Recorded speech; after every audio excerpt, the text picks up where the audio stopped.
everybody. Welcome to the Abilities Expo. My name is Sarah Kesty, and I am so glad you are with me for this executive function adventure. All right, I promise I won't be as cheesy. I can't make that promise, but I'm really excited because today I'm hoping that I'm going to empower you with some really cool perspectives that will change your life. So, our title is Managing Your Mind, but really, this is about kind of unlocking your own thinking and then using new tools to make your life easier. So, here's a little bit about me. I am a person with a disability. I have Charcot-Marie-Tooth disease, and I'm part of the CMTA advisory board helping families and students just like you facilitate their school experience. I also have a podcast called the Executive Function Podcast, and I am a middle school teacher and writer, and I love executive function. I also have an amazing coaching business that's really growing quickly, and I get to help facilitate better executive function in all kinds of kids. So young all the way through. I have a couple college students right now. It's really exciting, really rewarding work that I'm sharing some of that with you today.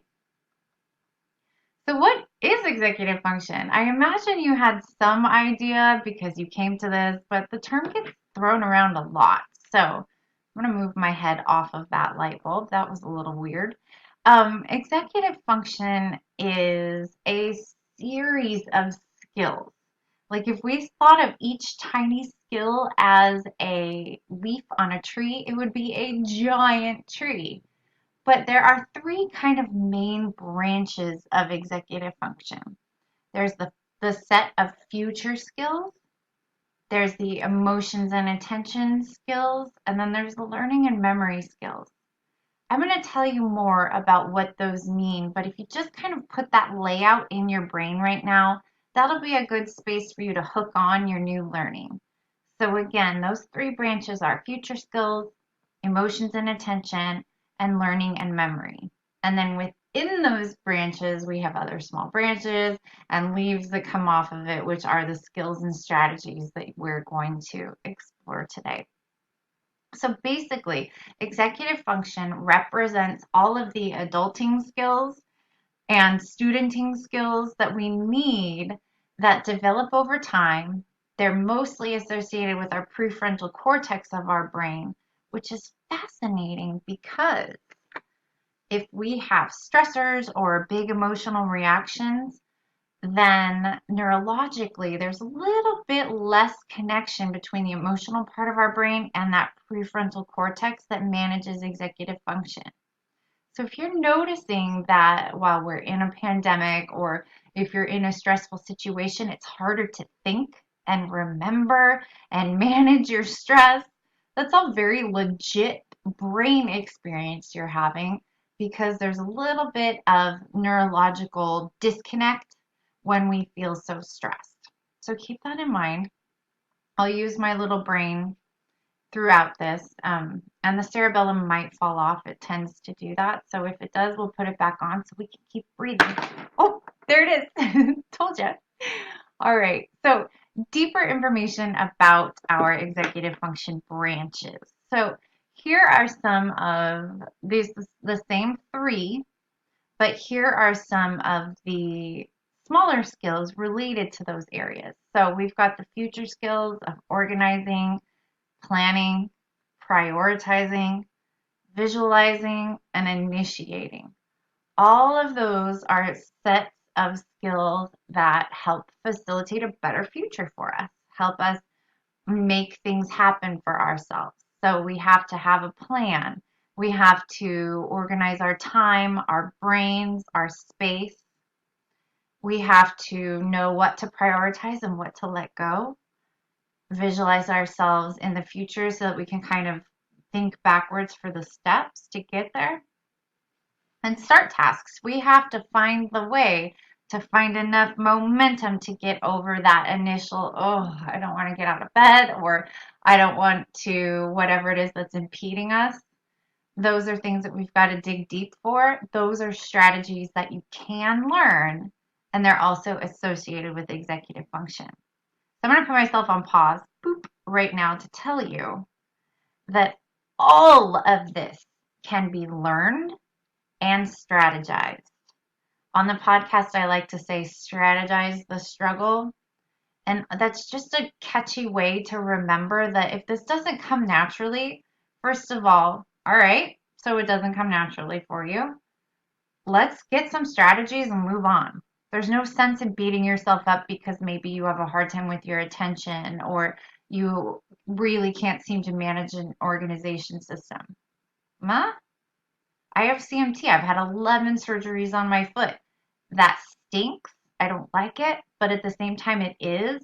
And I need to find strategies like bandaging my toes just so that the ends of my toes, since I have like curly hammer toes, don't bang on the ground and hurt. That's something I have to strategize. Unrelated to executive function, except that it is a strategy that I use for self-management.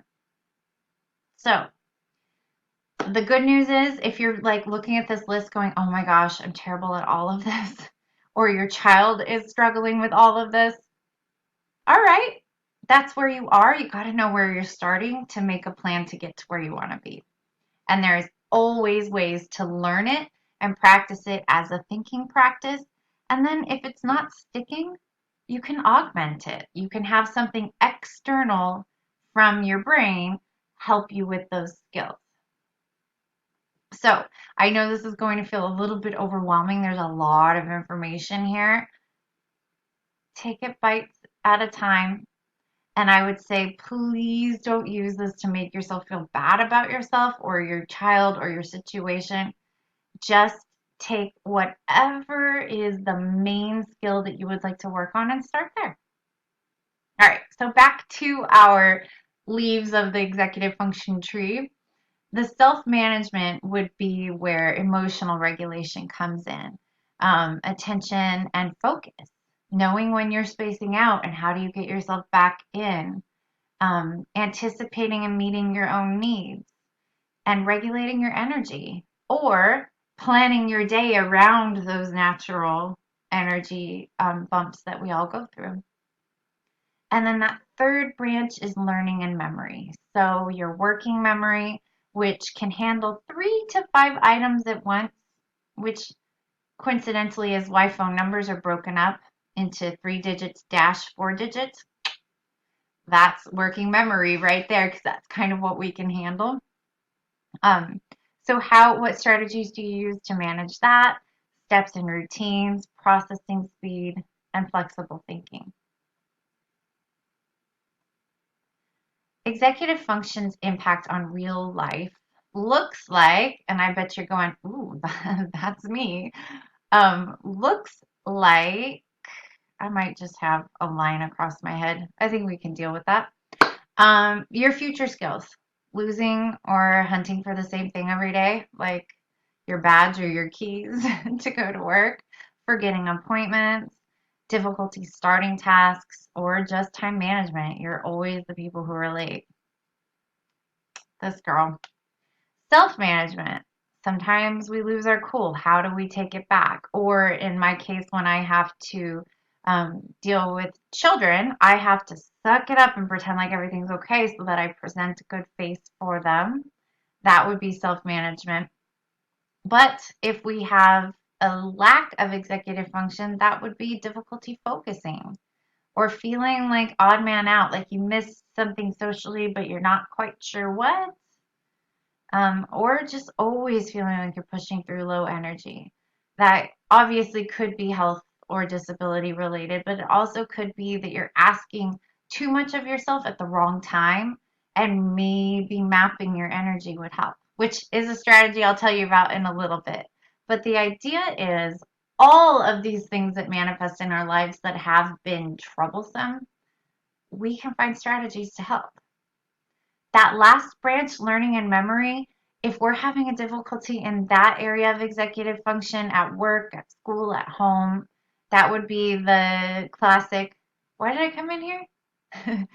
Or forgetting steps for your tasks at work, um, which can cause people to interpret it as maybe you don't care or you weren't listening, when in fact that could be an executive function skill deficit, not a reflection of your personal values. So that's something that we address through coaching to make sure that you're presenting your best self and nobody's misinterpreting. Difficulty with recall. So you're like, oh, I knew it just 2 seconds ago. Where is it? And it's like right there tickling your brain. And then related to that, forgetting names and social things. So the biggest idea, what I want you to walk away from this training with is please take the detective perspective. I like catchy phrases. I think you probably gathered that by now because your brain hangs on to things like that because they're a little bit weird. We um, tag them as memorable in our brains because of strange things. That's how memory champions use strategies where they think of a very strange visualization, and that's how they can go back and access it. So, detective perspective is something that I recommend you take always when you're facing a struggle. So this doesn't take away from the this sucks moment. You absolutely can feel that things aren't great because they are. And there's no need to escape some of the negative feelings. Like you are allowed to sit in that, but you're not allowed to wallow or drown in that. Let's move. So when you have a struggle, ask yourself, what skills could I be missing? What's the part of the puzzle that I need to put into place? Or what kind of strategies could help me? And again, some of them are strategies that you practice internally, and sometimes it's just something that you're going to get from the external world that's going to help. So future skills, planning, organizing, all that. Let's take a look at a couple of strategies. All right, so there are several ideas. I had to pick the top 5 that really seem to help my adult, like high school or older clients and myself as well. And these are things like backwards planning. So if you take a look at your calendar and you notice that 2 weeks from now you have something going on, a backwards plan is where you take the mini steps and calendar them so that you match up and make the deadline.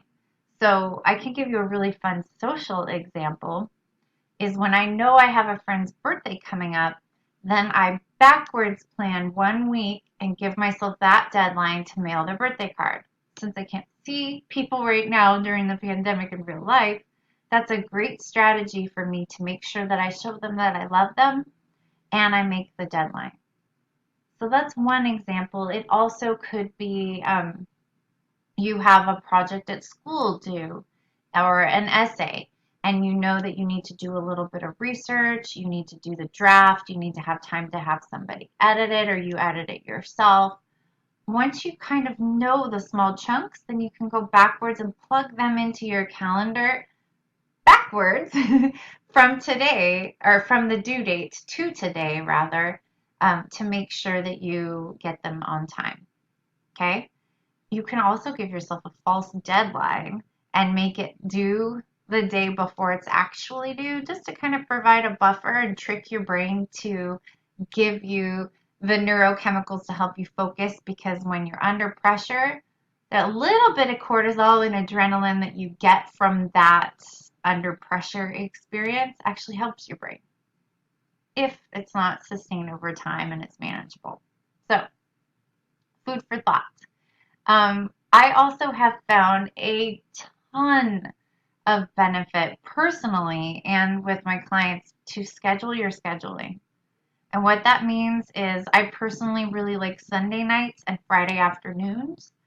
Both of those seem to be good times to look at my schedule, what's coming up, kind of dry run through my week in my head, maybe plan dinners so that I know what to shop for, But if you have a time set that's just part of your routine, that's in your ritual, you're going to be much more likely to do it. Although keep in mind, it takes just over 2 months to adopt a new habit. So don't beat yourself up if you're really gung ho and you're good at it at first, any of these strategies, and then they sort of fade and you're like, oh yeah, I remember trying that. Because it does take a long time for you to rewire some of the neural pathways in your brain. And also, your little brain has a trick that it does when there's something new and exciting, like a new strategy, and or like how many calendars have you bought thinking that you're like, oh, I'm going to use this one, and then you don't, or you buy new pens because you're like, I'm going to trick my brain, I got this. Well, your brain gives you a boost of dopamine, that really good feel good chemical, when something is new or novel, because back when our brains were evolving, we were actually tied to survival when we had, oops, I dropped the cerebellum again. um, when our brains would pay extra attention to something new, it helped us either remember something that was helpful to our survival or remember to avoid something that was not helpful. And that was supported neurochemically by extra dopamine in that situation. So if the strategies you're learning right now maybe need a refresh, or you're like, oh yeah, I was going to try that, don't beat yourself up, but hire an accountability partner. What I mean is, obviously don't pay the person unless you want to, but is tell somebody, hey, I'm trying this strategy. I'm committing to it for the next 2 or 3 months. Will you text or call me on Sundays to check in that I did it? Or hey, I'm going to be saving X amount of dollars a month. I need you to please check in with me every Wednesday so that we can both um, log in and check and make sure that we're doing that. Whatever it is that you are working on, if you share it with somebody and if you write it down, the likelihood of you achieving that goal goes up exponentially. So do it. Tell somebody and ask them to commit to helping you stay accountable for any of these strategies. Another strategy for future skills, sorry, is inbox processing times. So this is a strategy that I borrowed from a couple of coaches and theorists, and the idea is you have constant to-dos coming at you. And I don't know about you, but every once in a while I'll catch myself like it's commercials. Oh shoot, I should check if I got that email. Boop, boop, boop. And then I did or didn't get that email. And then I'm like, okay, show's back on. Now I have looked at my email, not dealt with it, and then I just have this anxiety of like, oh no, did I do it? Did I not? And it feels yucky. I feel jumbled. I feel disorganized in my brain. When you have inbox processing times, that means that you have a set time every day to go through your email, your to-do list that you've written on your phone, your sticky note, your voicemail, all of those things, and either address them right in that moment if they take 5 or fewer minutes, or add them to your master to-do list, which you then check in with during the day. And that way you don't have this like gray, fuzzy area of like, oh shoot, I think I needed to. Nope. You know when you're going to deal with it. And that can help your brain settle down, giving you more of your prefrontal cortex available for actually using your executive functions. Um, I know I really simplified that. So my contact info is at the end. If you want to email me, I can send you a couple more ideas or some of the resources where I learned some of these skills. The last one for future skills is a brain dump and sort. Probably you've heard of brain dumps by now, but they are really powerful. So you just write down everything that's floating around in your brain. Feelings, to-do lists, things that you're worried about, and then you sort them. Because just that act gives you feeling that you have control over your future, you have influence over some of these things, and then it also helps you recognize some of the anxieties that maybe are impacting you, but you could use some strategies to deal with, which we'll talk about in just a minute. So, a couple of ways to sort your to-do list would be now, soon, later. So you list all the things that, and by the way, this is working on your prioritization skills. And then once you know your now list, it would work on your planning and scheduling skills. So do you see how the executive functions are like so mixed up? So you would sort between what needs to happen today. Soon would be like this week, and later would be like, oh, I want to do it, but it's not a big priority. Okay. You can also sort yes, help, no. So yes, help, no means yes, I have to do this right away. Help means I probably need somebody to like either walk me through it, help me physically with it, or I'm not quite sure where to place it. And then no is like, I put this on my to-do list, but it doesn't match my values. It's not a priority. I don't think it's a good use of time. I'm dumping it. Which, by the way, no is an okay word to say.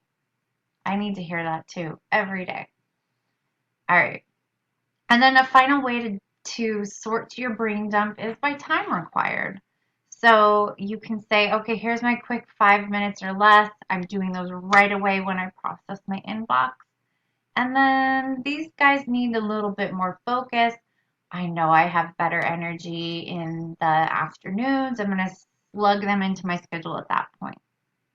Okay. So you probably don't want to use all of these sorting methods on the same list. It would be super confusing, but try them out. And they might work really well one day, and then in the context of a different setting, maybe home versus work, not work so well. Doesn't mean you're doing anything wrong. It just means that you might need to adjust. All right. Here are some strategies for self-management. So remember, self-management is managing emotions, attention, that sort of thing. So track your energy. You'd be amazed at how much you live in this body and you still kind of don't know what's going on. So track your energy and your focus for a week.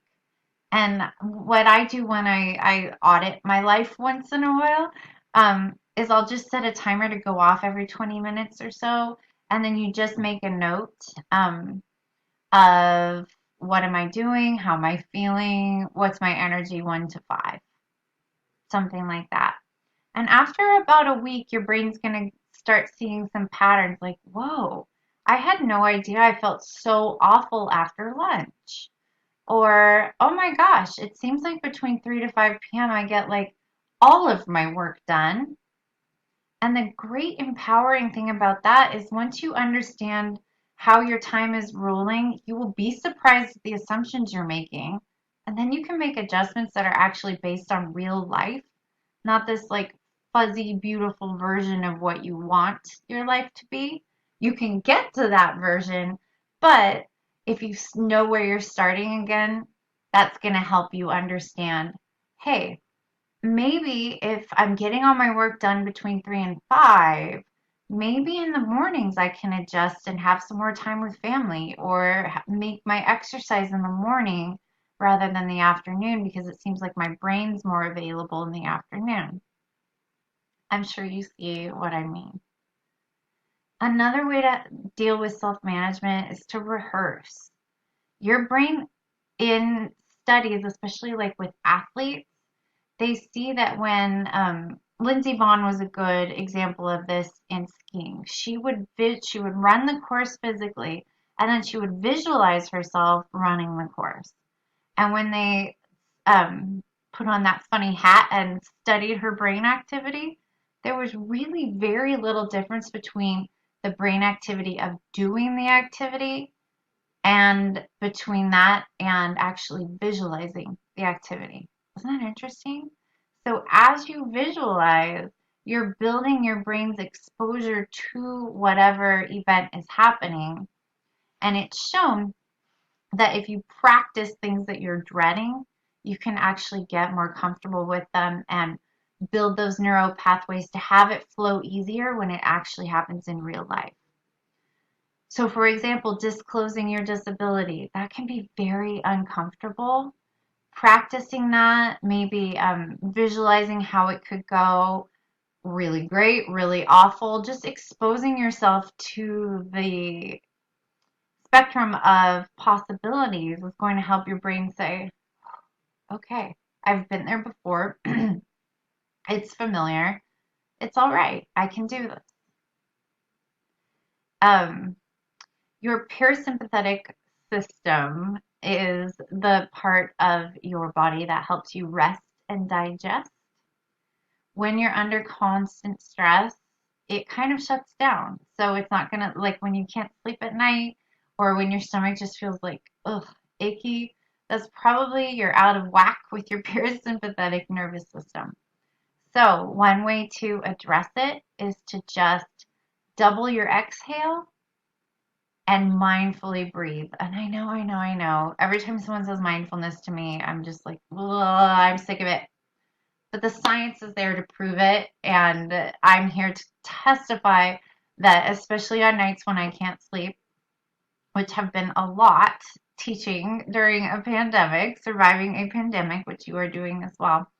Um, if I breathe in for 4 and then out for 8, it absolutely calms me. And if you ever really want to try this with children, it's like you get a totally different version of the child. It really brings down the energy and helps us get in a better space. So you can also just Google parasympathetic nervous system and get a whole bunch of other strategies. But the idea is to keep that in mind. What can we do to support our own rest and digest systems? Other ideas for self-management include making a focused time and space. So if you know that your brain has a hard time focusing with music or with the window open or any of those things, it's all right to own it and say like, hey, I gotta get a better space for this. Or tell, if it's not with your family, then tell your own brain, hey, we're focusing now, and get whatever's distracting you. Maybe put your phone way far, far away, upside down, whatever you need to do. There is no shame in the strategy game. And once you're starting to track your brain and paying attention to patterns, you'll notice really quickly what steals you and what supports you. And you can adjust from there. The last section of strategies is for learning and memory. One key strategy is to chunk big tasks for your memory and so that you can finally get started. So there's a couple ways to do this. If you have written instructions or you've heard the verbal instructions a couple of times, you can kind of look at them for the action words, the verbs, and then number those into very simplified steps. So if it's like a recipe and it's like, prepare your vegetables, blah, blah, blah, blah, blah, blah, blah, blah, blah, blah, you might just say cut carrots. You see what I mean? You sort of pare them down to a super small, succinct, very easy to remember. Remember, working memory, 3 to 5 things. Easy to remember actions. You can also, related to that, visualize yourself doing whatever activity it is. So maybe your boss wants you to inventory something at work and there's like steps involved. If you visualize yourself doing it and like kind of see it as like a mental movie, and then you deconstruct what are the scenes in that movie, each scene can become a step. Or a task that I absolutely dread, that a lot of my adult clients hate too, is doing dishes. And so when we do that, you look and you're just like, there's dishes everywhere. I don't understand. But if you can see the movie of doing dishes in your brain, by the way, no one would pay to watch that movie, but if you can see, like, okay, well, I stick all the silverware in a cup and soak that so that it's easy to clean. And then I put all the plates together and then I move all the hand wash stuff to the side. Like, you can kind of see the scenes developing. Those become your steps. And once you know your steps, you can memorize it. And your brain's not so weird about getting started because it's like, okay, just start with this. And then once you get momentum, it's a lot easier to keep going. As a bonus, your dopamine system will reward you by giving you a little boost of feel good when you complete something. So if your assignment to yourself is do dishes, that's huge. And if your brain is waiting to reward you for do dishes, it's going to take a while. But if you chunk it into steps, maybe your reward is associated with organize the silverware. I got it. That's awesome. I achieved it. Check. Dopamine. And then guess what? Dopamine helps with attention and focus, working memory, all that good stuff. So it's kind of self-rewarding once we can get into that. Another way is to take photos of the steps if you need that sort of like visual prompt. If seeing what it looks like at the end helps you in your brain kind of backwards to where it needs to be, great. I have a lot of middle schoolish students who use this for organizing. So they take a picture of what their cleaned up backpack or organized binder looks like.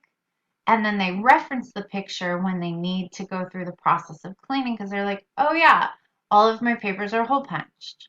Oh yeah, these go in here. And it's a nice visual prompt for independence. And it doesn't need to be something that other people know about. You just have a picture on your phone that you look at sometimes. No big deal. In case you have a kid that's a little bit afraid to share strategies, I know we don't want to stick out sometimes. So a lot of these strategies are pretty easy to use incognito. Okay. Last strategies for learning and memory would be to train your ears.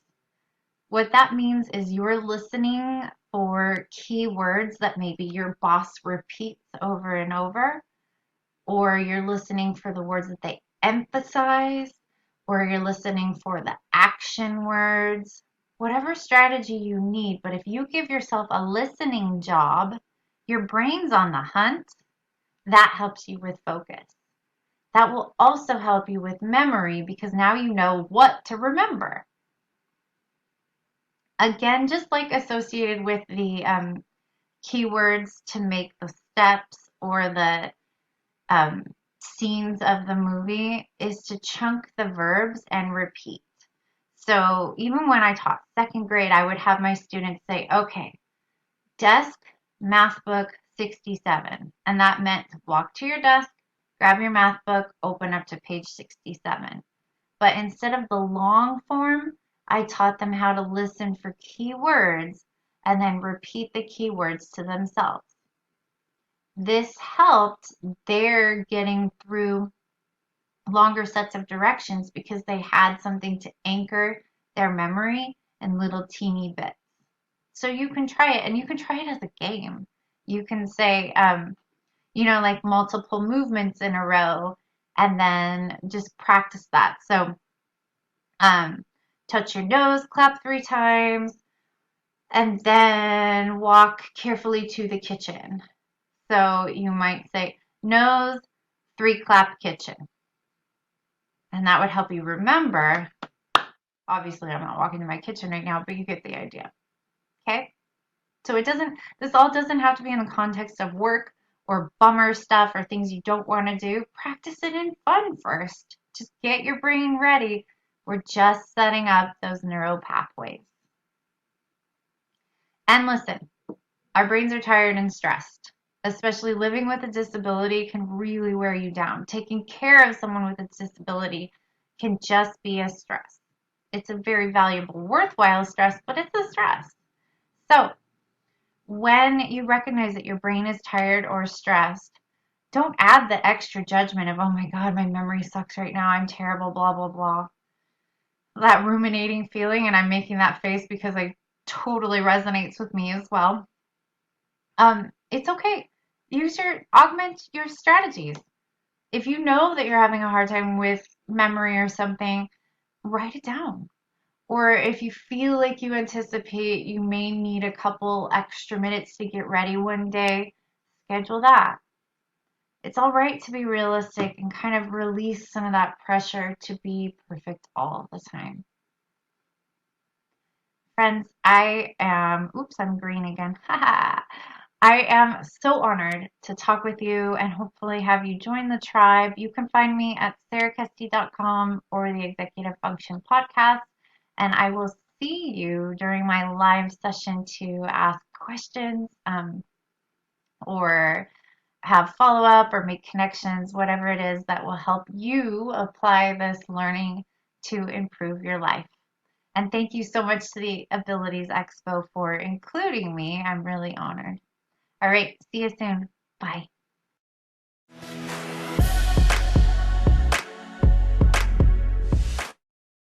Welcome back to the Abilities Virtual Experience number 3. I'm Paul Amadeus Lane, and you heard a fantastic workshop. And I was taking notes and finding out some great things that can personally help me.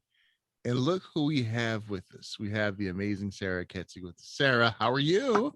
Hi, Paul. It's great to meet you in person. I'm good. That's funny you're taking notes. That's a good strategy for your executive function. You know what? I'm gonna tell you kind of a funny but a sad story. It was a couple of weeks ago. I'm on Xarelto, Mm-hmm. and I thought I took my medication with my lunch, right? But my wife gave me my medication like 3 hours later, so I thought I took double doses, right? So I'm like Uh, freaking out. I'm like, what do I do? I'm calling my doctor on the phone. I'm like stressing out. I'm telling my wife my hands are numb. She's like, your hands are always numb. You're a quad. So it was just like such a stressful experience. So when I heard these things, Sarah, they truly helped me out. And that was one of the main questions that people wanted to find out about remembering strategies to remember medications. exactly. Yeah. And there's a whole bunch of different things that we can do. Um, One of those things is called a visual prompt, where you put it in the way so you physically can't interact with whatever you need to interact with without bumping into the thing that you need to address. So for kids, I recommend it for, like packing your backpack in the morning. Well, actually, I recommend doing it the night before, but, so that you don't forget to bring your backpack, put it right in front of the front door. You can't get through it without bumping into it. Um, there's also ideas for remembering your medication. I would say the biggest thing is whatever you find that works for you, like maybe a prompt on your phone or, asking an accountability partner to check in with you. Just make sure that you do a novelty reboot once in a while. And what that means is remember that your brain's going to acclimate. Your brain is going to like get used to it. It's going to become so part of the routine that it actually isn't effective at reminding you anymore. And so then you're like, did I? Didn't I? It's just been normal, right? Yes. So a novelty reboot is where you change it up a little bit, not the whole thing, but you change it up so that your brain's like, oh, that's new. Because our brains, the attention neurochemical that we produce is called dopamine, the feel good chemical too. We like it. But why it is so addicting and why it's so important is it is associated with memory and attention. So when something is new, your brain produces more dopamine, which is why new things feel like more fun. Consequently, that's also why being in lockdown on a pandemic feels so very, very similar and aligns with depression because we're feeling kind of the blah of not having dopamine. But the point is, make sure that, like, let's say you're using an alarm on your phone to remember your meds. And all of a sudden, like, you realize that song sounds really nice and I've kind of already like my ears are done to it, you know.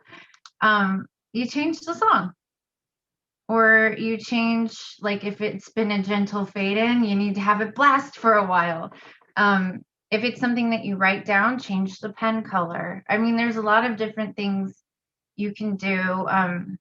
I don't know if your wife is going to like this, but you can actually write on your mirrors with whiteboard markers.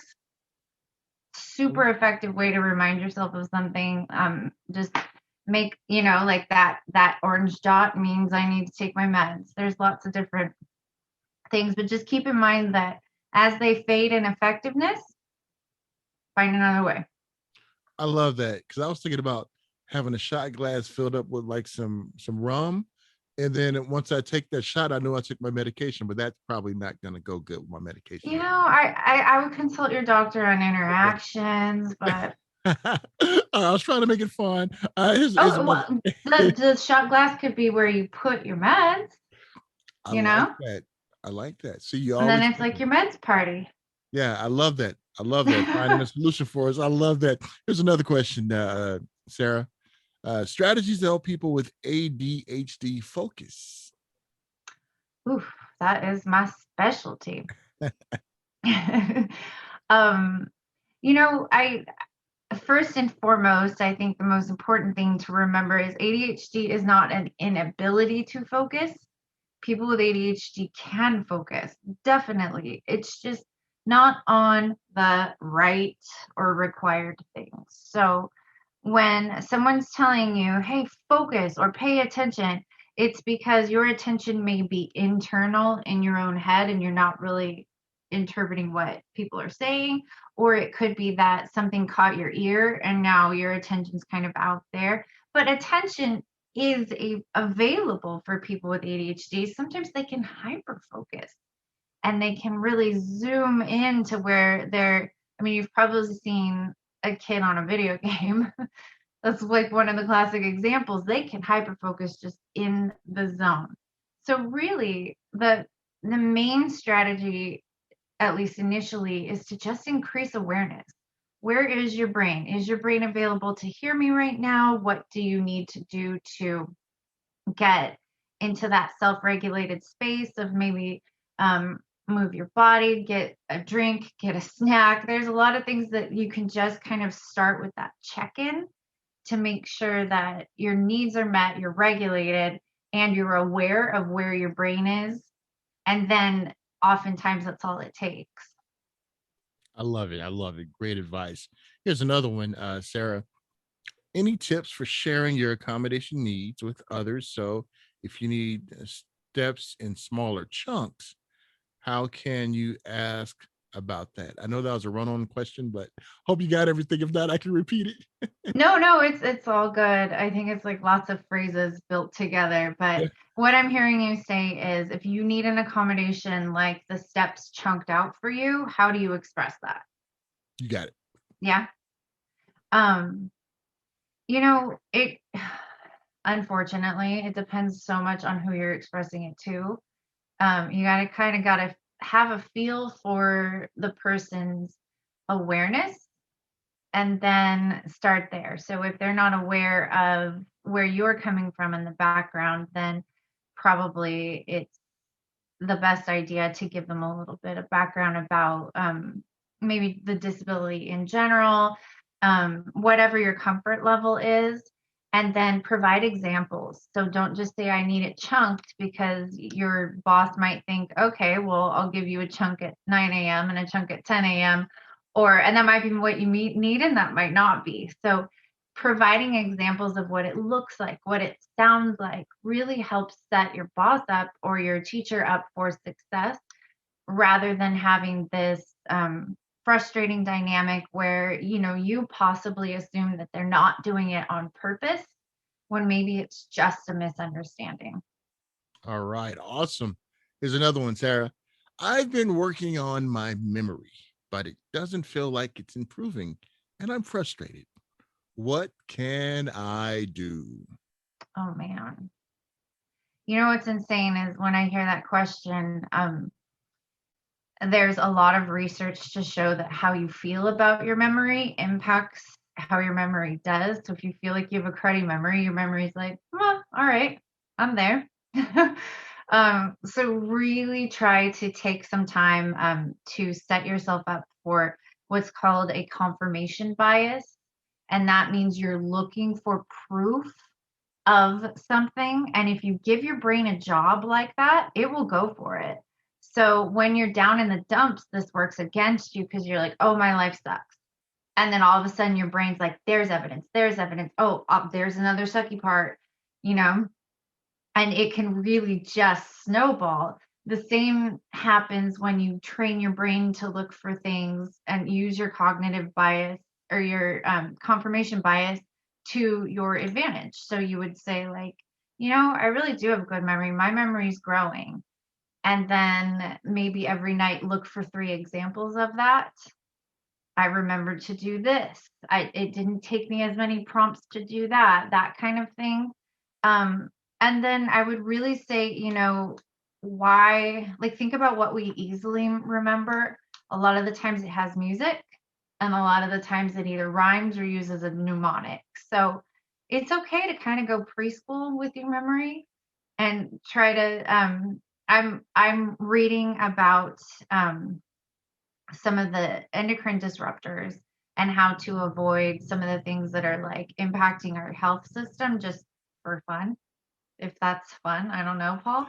It is. Um, It is to me because I get it. That's why you and I get along. I get that. I do that for fun. It was pretty cool. right? I mean, it's so interesting. And then if I can understand it and help other people, I'm gonna go for it.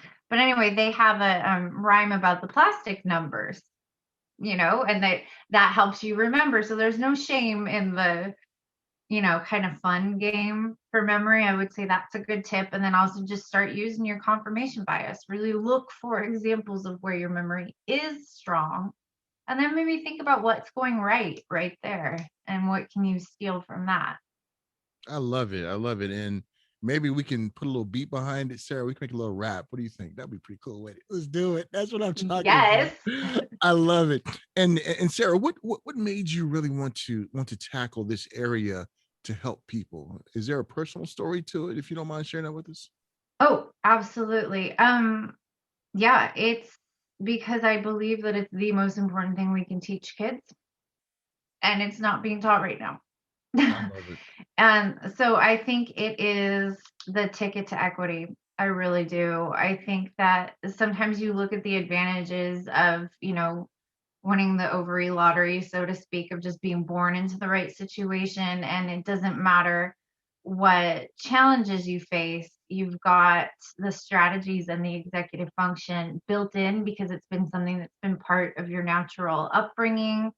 It incorporates growth mindset. It gives people just a menu of options to pull themselves up out of any situation or out of poverty. And it's just, I think, unfortunately, however well intended, schools switch to focus on just reading and math, and especially for kids that are impoverished or who have had kind of bad educational experiences, and they ditched everything else. And then all of a sudden, there's this expectation that kids just naturally should be able to self manage and should be able to do all these things. And if you think about it, lack of executive function is why kids end up in the front office. It's lack of self awareness, it's lack of like being able to inhibit interrupting, a whole other bucket of worms. Because if kids are excited about learning and they're saying something, Right.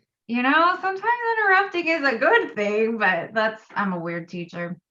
But I think that was why I saw the power of executive function in really transforming lives, and I thought that laid the pathway to success, whether your challenge was growing up in a dangerous neighborhood, whether your challenge was being born with a brain with ADHD or some other neuro differences, autism. I mean, and then you think about it just in terms of like, I have a physical disability. There's a lot of background stuff I have to do to be able to get to a spot where I feel good and then I'm not distracted by my pain. And then when I am distracted by my pain, there's things that I need to do inside my own brain to be able to either say, nah, I'm done, or, um, facilitate my interactions without being a butthead about feeling bad. I That's my love it. official diagnosis. So, really, I believe so much in the power of executive function and being able to help um, everybody with it. I love it. And thank you so much for, for sharing that and opening up about that. We really, really appreciate that. And you have a lot of fans on here, a bunch of questions, and time always goes away, but people want to know how they can get in contact with you, how they can get those slides that you showed us and everything. And also the podcast. Yeah. How can they do all that? Yeah. Well, I mean, Paul, you're speaking right to my heart because the podcast, I do the podcast because it's free and that information is chunked well so that you can kind of go through. You don't have to listen um, in sequence. Whatever is on the menu that you're needing right now, jump in.